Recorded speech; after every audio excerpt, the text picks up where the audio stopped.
നമസ്കാരം. നമ്മൾ കഴിഞ്ഞ ക്ലാസ്സിൽ discussed about the French revolution. ഏറെക്കുറെ അത് പൂർണ്ണമാക്കിയിട്ടുണ്ട്. അതിലൊരു ഭാഗം അവശേഷിക്കുന്നത് French revolution have a world wide impact. ഇത് ലോകത്തിൻ്റെ മറ്റു ഭാഗങ്ങളിൽ വലിയ സ്വാധീനം ചെലുത്തിയിട്ടുണ്ട്. The impact of French revolution or the influence of the French revolution. What are the impact and influence of French revolution? French റവല്യൂഷൻ്റെ ഏറ്റവും പ്രധാനപ്പെട്ട motto liberty, equality and fraternity. That idea spread throughout the world. That was the first influence. That leads to the stimulation of the later revolution. So French Revolution stimulate or inspire the people of other countries for a revolution. So it has a worldwide impact. It inspired the later revolution.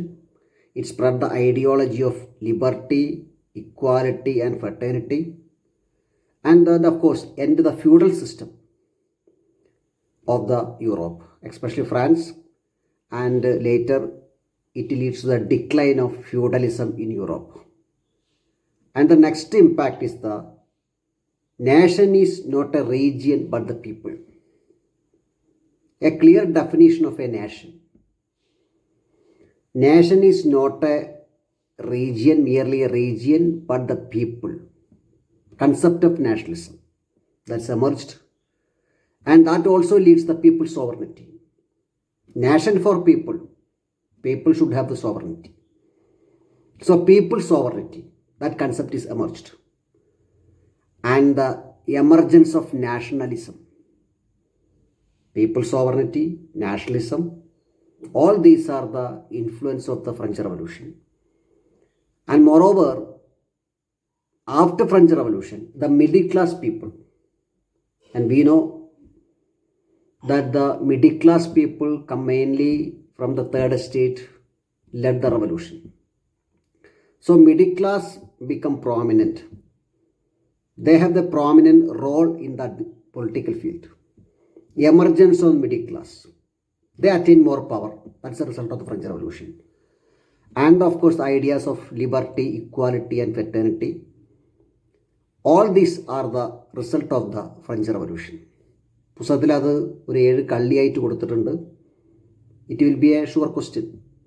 What are the impact or influence of the French Revolution, or how the French Revolution influenced the later world, later revolutions?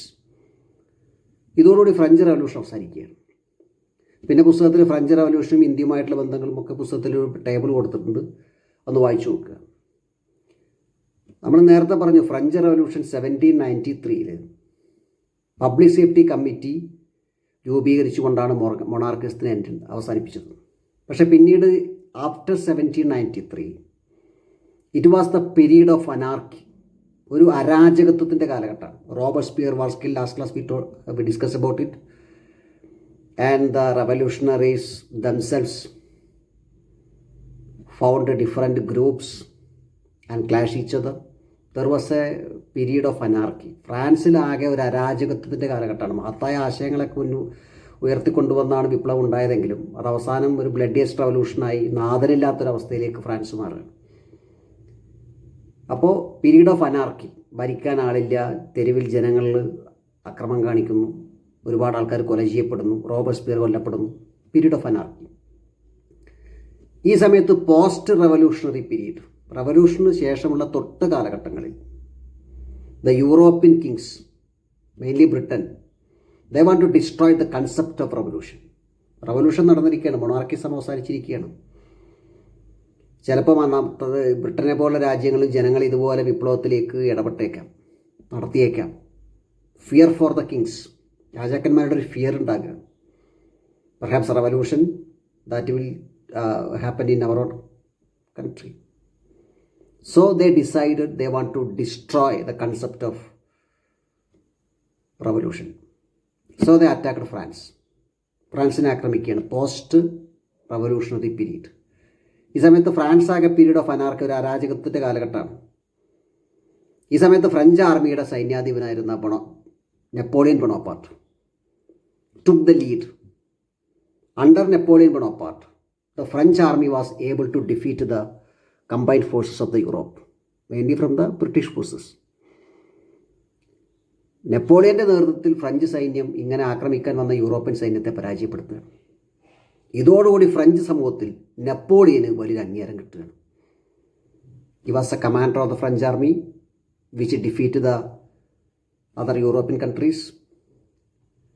So he സീസ് the power of France in 1799.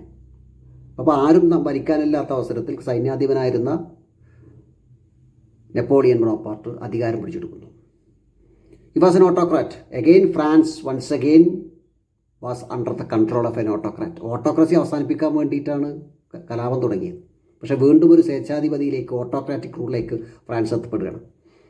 ഒരു autocrat ആണെങ്കിലും he institute several reforms in France. വിപ്ലവകാലത്ത് ഉയർന്നു വന്ന ആശയങ്ങളുടെ പൂർത്തീകരണത്തിന് വേണ്ടി he introduce so many reforms in France. ഫ്രാൻസിലെ ആ ഒരു പരിഷ്കാരങ്ങളാണ് നെപ്പോളിയനെ ഫേമസ് ആക്കിയത്. These reforms were stimulated by the ideas and aims of the French revolution. French റവല്യൂഷണ കാലത്ത് ഉയർന്നു വന്ന ആശയങ്ങളുടെ പൂർത്തീകരണത്തിന് വേണ്ടി he introduce so many revolution. ഒരു 6 പുസ്തകത്ത് ബോക്സായി കൊടുത്തിട്ടുണ്ട്. അതിൽ ഏറ്റവും പ്രധാനപ്പെട്ടത് farmers become the owner of the land. അതുവരെ ലാൻഡ് ഫസ്റ്റും സെക്കൻഡും എസ്റ്റേറ്റിൻ്റെ കയ്യിലാണ്. അത് മാറ്റി ഫാർമേഴ്സിന് ലാൻഡ് കൊടുക്കുന്നു. അത് സമരകാലത്ത് ഉയർന്നു വന്ന പ്രധാനപ്പെട്ട മുദ്രാവാക്യങ്ങളൊന്നാണ്. Formed a sinking fund with the aim to avoid public debt. പൊതുകടം വർദ്ധിക്കുകയാണ്, ഗവൺമെൻറ് കടം വർദ്ധിക്കുകയാണ്, അത് ഒഴിവാക്കുന്ന സിങ്കിങ് ഫണ്ട് രൂപീകരിക്കുന്നു. Constructed several roads for the transportation. ഫ്രാൻസിലുടനീളം ഒട്ടേറെ റോഡുകൾ. Exercised states control over the clergy. ക്ലർജിയുടെ മുകളിൽ, പുരോഹിതന്മാർക്ക് മുകളിൽ അവരുടെ അധികാരങ്ങളൊക്കെ എടുത്തു കളയുന്നു. അവരുടെ മുകളിൽ സ്റ്റേറ്റ് നിയന്ത്രണം കൊണ്ടുവരുന്നു. Establish bank of France to centralise finance. Bank of France ആദ്യമായി ഒരു ഗവൺമെൻറ് കൺട്രോൾ, ഗവൺമെൻറ്റിൻ്റെ മോണിറ്ററി കൺട്രോളിന് വേണ്ടി ഗവൺമെൻറ്റിന് തന്നെ ഒരു ബാങ്ക് ആരംഭിക്കുന്നു ഫ്രാൻസിൽ. It was by Napoleon. Bank of France was established for controlling the monetary transaction of the government. Prepared a new code of law. ഫ്രാൻസിൽ അതുവരെ നിയമങ്ങൾ കൃത്യമായിരുന്നില്ല. അപ്പോൾ നിയമങ്ങളെല്ലാം ക്രോഡീകരിക്കുന്നു, ഒരു കോഡ് ഉണ്ടാക്കുന്നു. നിയമങ്ങളെല്ലാം കൃത്യമായി കോഡ് ചെയ്യുന്ന ഒരു സംവിധാനം. ഇത് യൂറോപ്പിൽ ആ സമയത്ത് ആദ്യമായിട്ടുണ്ടായതാണ്. Prepare a new code of law by codifying the നിലവിലുള്ള നിയമങ്ങളെ ഉൾപ്പെടുത്തി ഒരു വലിയ നിയമസംഹിത രൂപീകരിക്കുന്നു. ഈ സമയത്ത് nationalism strengthen France during the time of Napoleon. 1 by 1 he invaded other Europe. ഓരോ രാജ്യങ്ങളായിട്ട് അദ്ദേഹം പിടിച്ചെടുക്കുകയാണ്. അദ്ദേഹം ഫ്രാൻസിനെ ഭരിക്കുക മാത്രമല്ല, സകല യൂറോപ്യൻ രാജ്യങ്ങളെ ആക്രമിച്ച് കീഴ്പ്പെടുത്തുന്നു. The European countries feared the reforms of Napoleon. Napoleon ശക്തിപ്പെടുന്നു, അധികാരത്തിൽ ശക്തനാകുന്നു. അദ്ദേഹത്തിൻ്റെ reforms, once again the European king, especially the British king, have the fear. ഇതുപോലുള്ള ആശയങ്ങൾ വന്നാൽ രാജ്യഭരണം തങ്ങളുടെ രാജ്യങ്ങൾ അവസാനിക്കും. The other European countries have a fear, so they combined, they join together, make a combined army and attack France, attack Napoleon. It was the ideas of the French revolution and not Napoleon that they were afraid of. അവർ നെപ്പോളിയനേക്കാൾ കൂടുതൽ French റവല്യൂഷന് വന്ന idea, അത് നടപ്പിലാക്കാൻ Napoleon എടുത്ത തീരുമാനങ്ങൾ. അങ്ങനെ നെപ്പോളിയനെ ആക്രമിക്കുന്നു. Napoleon was defeated by the European alliance in the battle of Waterloo. Waterloo എന്ന യുദ്ധക്കളത്തിൽ ഇറ്റ് വാസ് ഇൻ 1815. 1815 വാട്ടർലൂ എന്ന സ്ഥലത്ത് വെച്ചുള്ള യുദ്ധത്തിൽ നെപ്പോളിയൻ പരാജയപ്പെടുന്നു. That was end of Napoleon. അപ്പോൾ Napoleon Bonaparte, how he became the autocrat king in how he became the ruler in France and what was his reforms. 2 ചോദ്യങ്ങൾ അതിലുണ്ട്. ഇതോടുകൂടി ആ ഫ്രഞ്ച് റവല്യൂഷൻ എന്ന ടോപ്പിക് അവസാനിക്കും. പുസ്തകത്തിന് ഫ്രഞ്ച് റവല്യൂഷൻ നെപ്പോളിയൻസിൻ്റെ ഐഡിയാസും താരതമ്യം ചെയ്യാൻ വേണ്ടി ഒരു ബോക്സ് കൊടുത്തിട്ടുണ്ട്. നിങ്ങളതൊന്നൊരു അസൈൻമെൻറ്റ് വർക്കായി ചെയ്തേക്കണം. So this is about the French Revolution. Okay, meet you again next class.